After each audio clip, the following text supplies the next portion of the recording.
Hey, thanks for dropping by. So the final season of Better Call Saul finally hit Netflix and I just finished it, and it is incredible. It even fascinatingly reworks our understanding of Breaking Bad, but that's not what I want to talk about today. Instead, I want to zoom in on one moment of the show that pushed me all the way back to grade school and unlocked a memory, a story that I hadn't thought about in years. Here's your spoiler warning for the entire show, so like and come back if you need to. The moment in the show I'm referring to deals with Howard Hamlin, but not his death exactly, but his burial. Because Mike, looking to deal with Howard and Lalo's bodies quickly, chooses to bury them in the same grave. And that moment, that very image, the screaming contradiction inherent in it, it just shook me. Because look, while Howard was maybe rough at first, he's not perfect, he generally was a good person. He was caught up in Chuck and Jimmy's feud, but tried to resolve it. He praised Kim's skill, looked out for his clients, did his best to maintain his marriage, and in general made the right choices to live a good life. But Lalo Salamanca lived a completely different life. Lalo not only embraced a life of crime, but killed and terrorized indiscriminately, seeming to not only be indifferent towards others, but actively relishing his power over people. So these men are worlds apart in terms of their moral compass. And yet, in death, here they are in the same grave. And this is what knocked me back to a memory, because maybe a decade ago, a teacher once told us this parable. As she told us, there was once this powerful king who stood above common people and had unimaginable riches. But then that king died and they buried him. But then also this beggar died as well,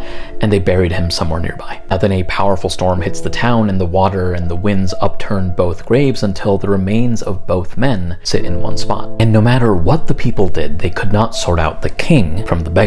The moral of that parable is that the wealth and status of people in this life doesn't ultimately matter much, because in the end, as the story dramatically points out, it all ultimately fades away. The reason I bring this up is that this moment in Better Call Saul sort of plays with a similar idea, but then mangles the lesson into something much darker. Because look, Howard and Lalo arguably were at the same sort of status, born into powerful families, maintaining their wealth, and being at the top of the food chain in their respective worlds. So unlike the beggar and the king, the fact of Lalo and Howard sharing a grave isn't a contradiction because of their statuses, but rather because of their life choices. Howard played all his cards right and mostly did everything to be a good person. Lalo very much did not. But here they are in the same hole in the ground, where one day their bones also will be indistinguishable. And so the twisted lesson you could get from this, using the same logic as the parable, is what then is the value of living a moral life if both extremes of the spectrum, Lalo and Howard, just end up in the same place in the end? Now, to be clear, the sort of moral nihilism that is suggesting is clearly not what the show overall is driving at. Better Call Saul, and indeed Breaking Bad, do believe in moral consequences and end up severely punishing their protagonists for trying to ignore them. That Lalo and Howard now share a grave, and the fact that it resembles a twisted version of the king and the beggar story is likely not here to teach the audience that dark lesson, but rather to emphasize dramatically, painfully, that Saul's actions have led to an outcome, a future so fundamentally wrong, that this takeaway is now a plausible conclusion in the universe. And the horror of this realization, the sinking feeling it should create in us,